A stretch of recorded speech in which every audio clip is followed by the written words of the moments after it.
اعوذ باللہ من الشیطان الرجیم بسم اللہ الرحمن الرحیم رب اشرح لی صدری ویسر لی امری واحلل عقدۃ من لسانی یفقہوا قولی۔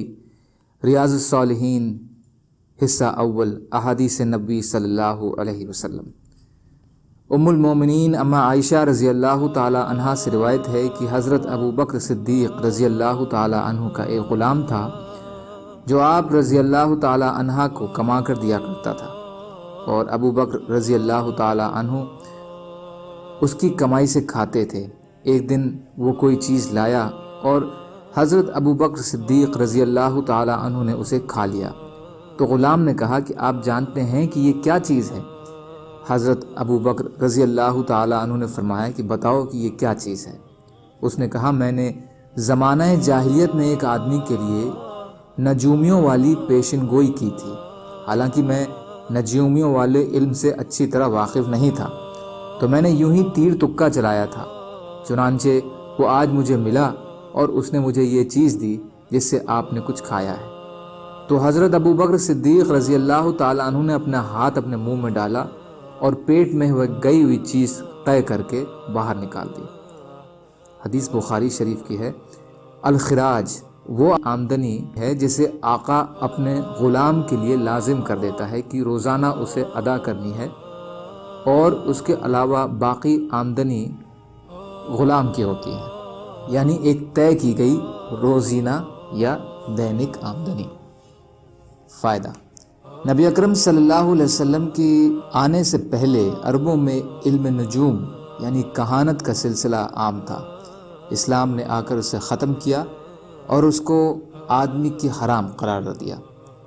اسی لیے جب حضرت ابو بکر رضی اللہ تعالی عنہ کو یہ بات معلوم ہوئی کہ غلام کی لائی ہوئی چیز اس کی کہانت یعنی جوتش ودیا کی آمدنی ہے، تو اسے قے کر کے باہر نکال دیا۔ یہ ان کی بڑی عظیم اچھے کاموں کو اپنانے اور برے کاموں سے بچنے کی دلیل ہے۔ حضرت نافع رحمۃ اللہ علیہ سے روایت ہے کہ حضرت عمر بن خطاب رضی اللہ تعالی عنہ نے پہلے مہاجرین کے لیے 4,000 درہم سالانہ وظیفہ مقرر فرمایا اور اپنے بیٹے کے لیے 3,500۔ تو انہوں نے کہا گیا کہ یہ بھی تو مہاجرین میں سے ہیں، آپ رضی اللہ تعالی عنہ نے اس کا وظیفہ کیوں کم رکھا ہے؟ تو آپ رضی اللہ تعالی عنہ نے فرمایا اسے تو اس کے باپ نے ہجرت کروائی ہے۔ مطلب یہ ہے کہ یہ ان کی طرح نہیں ہے جنہوں نے خود ہجرت کی ہے۔ بخاری شریف۔ فائدہ: اس میں حضرت عمر رضی اللہ تعالی عنہ کے تقوی اور امانت و دیانت کا بیان ہے کہ انہوں نے بیت المال میں اپنے بیٹے کا وظیفہ دوسرے مہاجرین سے 500 درہم کم رکھا، صرف اس بنا پر کہ انہوں نے کیونکہ اپنے ماں باپ کی سنگت میں ہجرت کی تھی، اس لیے اس کا درجہ ان مہاجرین سے کچھ کم ہونا چاہیے جنہوں نے خود اپنی مرضی سے ہجرت کی۔ ریاض الصالحین کی زیادہ تر پرتیوں میں ہاجر و ابواب ہیں، لیکن صحیح بخاری میں یہ ہاجر اور ابواہ اس کے ماں باپ نے اسے ہجرت کرائی تھی۔ یہ بات اس بات سے کتنا الگ ہے جو آج کل مسلم دیشوں میں حاکم پیش کر رہے ہیں، جس میں اقربا نوازی ہے اور پارٹی نوازی ہی پارٹی نوازی ہے۔ سارے قومی سادھن اپنوں کو ہی نوازنے پر صرف ہو رہے ہیں اور عام لوگوں کے مسائل اور مشکلات سے انہیں کوئی دلچسپی ہی نہیں ہے۔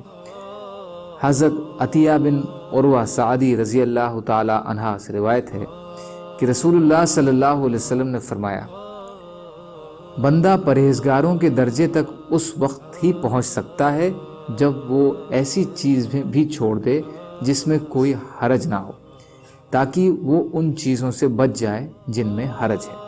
ترمذی شریف۔ حسن حدیث۔ شیخ البانی نے اسے ضعیف کہا ہے۔ فائدہ: اس میں کوئی شک و شبہ والی چیزوں سے بچنے کو تقویٰ کا تقاضا اور متقین کی علامت بتلایا گیا ہے۔ یہ روایت حالانکہ سند سے ضعیف ہے، لیکن اس کا موضوع وہی ہے جو اور صحیح احادیث میں بھی بیان کیا گیا ہے، جیسا کہ پچھلی احادیث سے واضح ہے۔ سبحان اللہ و بحمدہ، سبحانک اللہم بحمدک، اشہد ان لا الہ الا انت، استغفرک و اتوب الیک۔ سبحان ربک رب العزت عما یصفون، وسلام علی المرسلین، والحمد للہ رب العالمین، برحمتک یا ارحم الراحمین۔ لا الہ الا اللہ محمد رسول اللہ۔